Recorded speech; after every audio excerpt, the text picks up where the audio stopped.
Hey, welcome to the channel. It's Jack, the muscle and mobility maker with Stronghold Strength and Conditioning. And today, we're gonna be talking about how to fix your squat if it looks more like a good morning. But before we get into it, make sure you take a moment and hit that subscribe button so that you don't miss out on future content like this. Every Saturday, I'm putting out videos showing you how to resolve aches and pains, prevent injuries, and overall optimize your performance inside the gym and outside of it in your daily life and routine, and it doesn't get better than that. So take advantage of it. Ready? Let's go ahead and dive into this one.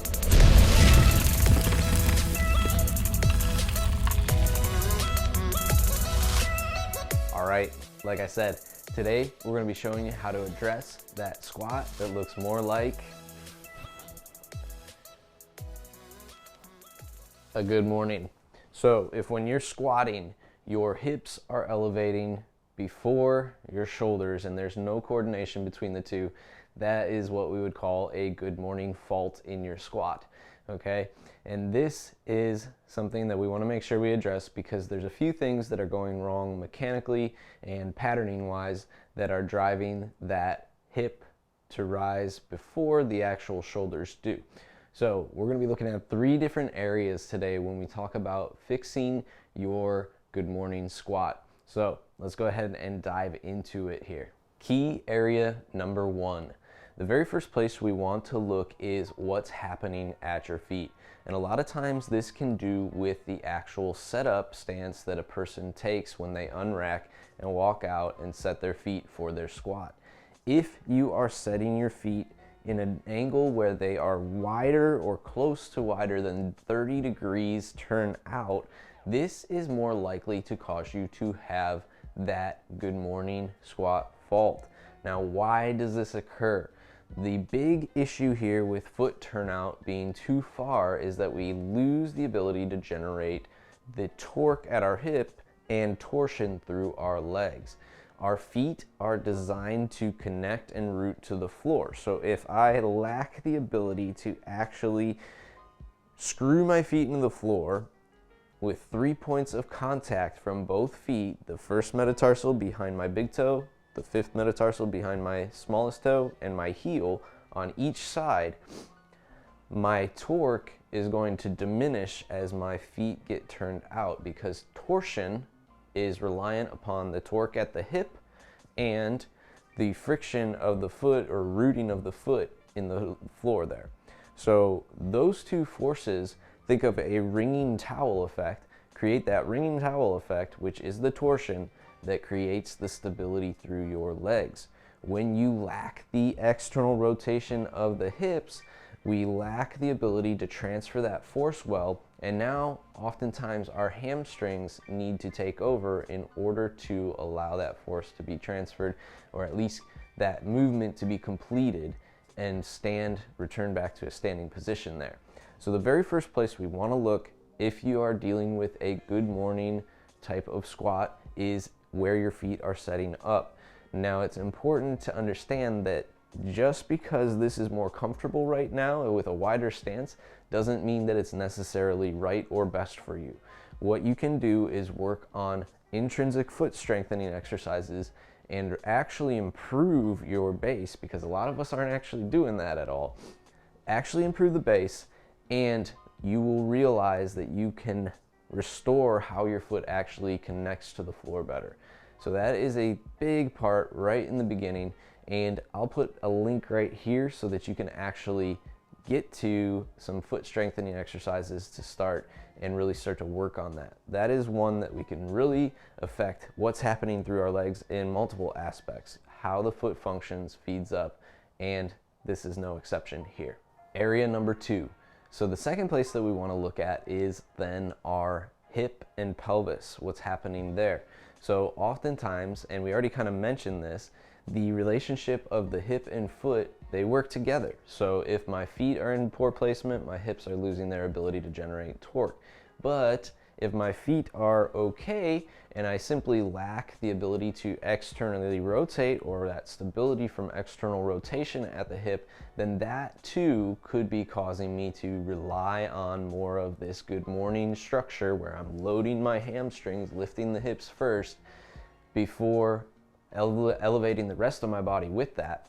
that can be connected to weakness in hip external rotation and stability around the hips. What you'll see oftentimes when setting up, if there is weakness in this setup, is that I'll actually be in a slight lean forward or pelvic tilt forward before the squat ever begins. So my pelvis is pointing somewhat down to the floor.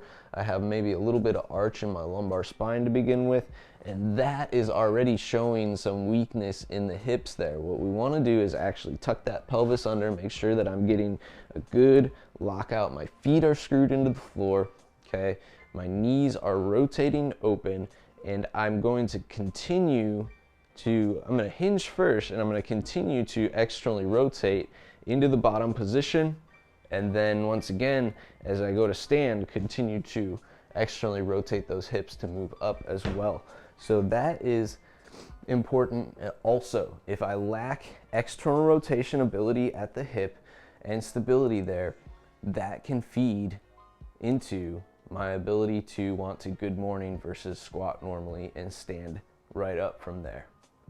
And if you do find that you are missing hip external rotation, here are a few banded exercises that you can use to actually open up that internal and external rotation, overall improving it.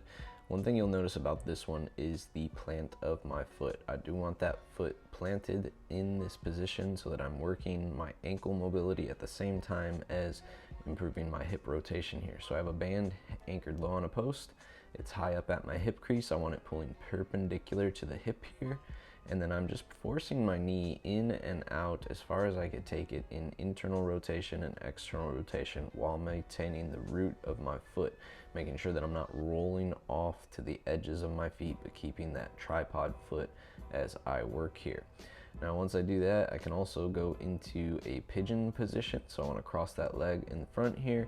I can interlace my fingers with my toes on the opposite hand of foot and place my hand on the knee there.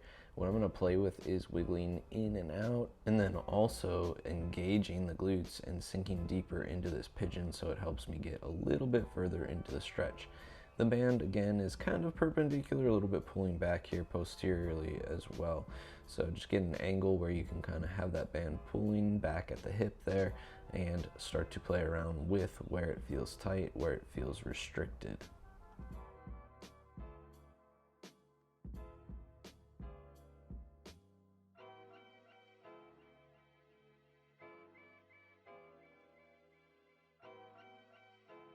And for our last one, you're going to turn over, lie on your back, and cross that banded leg over the top of the knee of the non-banded side. What I want to do is hold my foot in place here, and I can leave both legs bent a little bit. From here, I'm going to actually open the knee, pull into the band, and then repeat. So I just want to keep a simple little wag of my knee here, wiggling to find that range in external rotation when the hip is pulled up in this position, with the band pulling down while my back is completely flat to the floor. So these are ways that you can open up range of motion. I'll also put a video here so that you can click on that to get some ideas on how to build some more stability around your hips as well.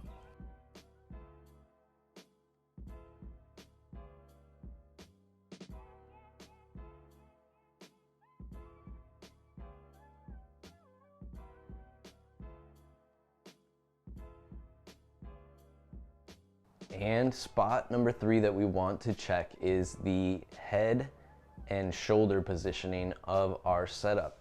So oftentimes in a good morning squat, what we see is the load of the bar forcing the head forward, causing the person to actually round a little bit in their thoracic spine, and that they also might even have a flare to the elbow back, trying to keep the bar in a good position and tension and keep it in place there overall.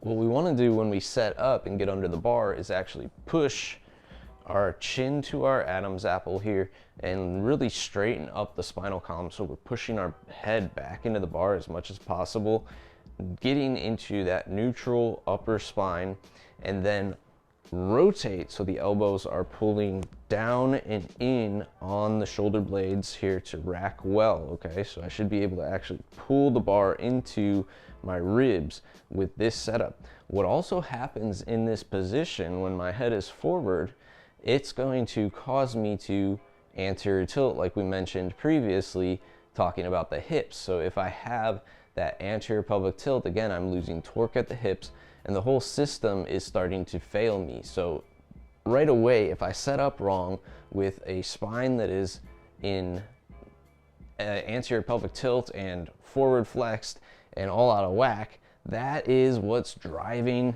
this to be more loading the hamstrings than a connected squat where my hips can actually drive force directly back up here. So it's important that we set up well before we ever unrack the bar, making sure that we pull ourselves under, take time to get in, set a good neutral position at that spine, and then when we lift off, making sure that we are pulling and stabilizing the shoulders well. This can be problematic or troublesome for some because they'll lack that external rotation, the ability to actually flex their elbows into this deep position here. But it's also just sometimes a setup issue. People don't realize that they're not supposed to flare those elbows, so they're flaring them to keep tension in their upper back, but we're actually causing our spinal column to go out of position, and we're destabilizing that squat overall.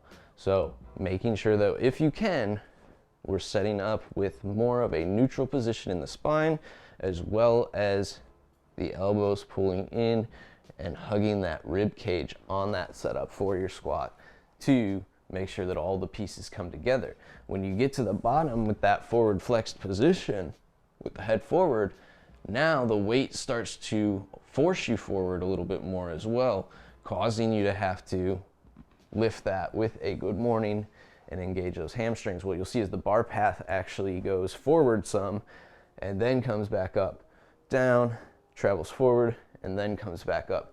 So the bar path we want to make as vertical as possible, straight up and down on that squat. And when all these pieces come together, that is where you'll fix from a good morning to a regular straight up and down actual squat there. And here are a few drills to help with shoulder external rotation for that rack. Here we're starting with a kettlebell. What you're doing is holding those bells in the front rack position and then rotating open into a position that would resemble your back rack.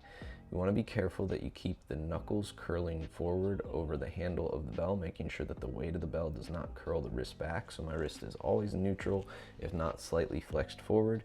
My elbows are going to get rotated forward, scooped forward, as I allow the weight to actually hang a little bit behind me and flex my upper back nice and tight in this position here.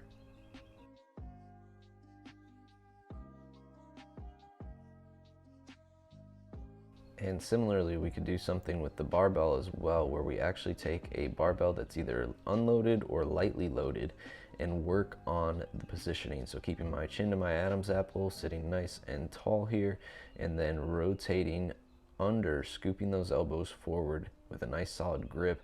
Look at my knuckles on my hand, my wrist stays neutral, so I'm not letting that collapse, and making sure that that whole system is working together to create a stable shoulder structure and improving my external rotation of the shoulder to stabilize that position better when I am squatting.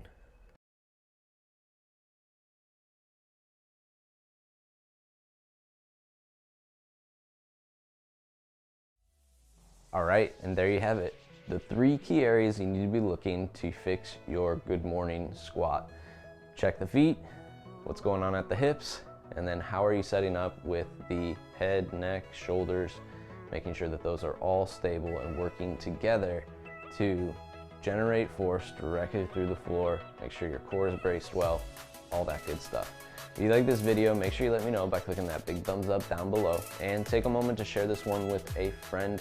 If you see in their squats normally and you're working out with them and they're doing the good morning squat, pass it along.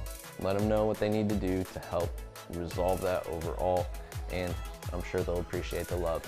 If you're somebody who struggles with a current training ache or injury that's keeping you from moving the way that you want to, training at the intensity that you want to, what I want you to do right now is drop down below in the description to fill out a coaching application and schedule a time for your Mobility Blueprint call.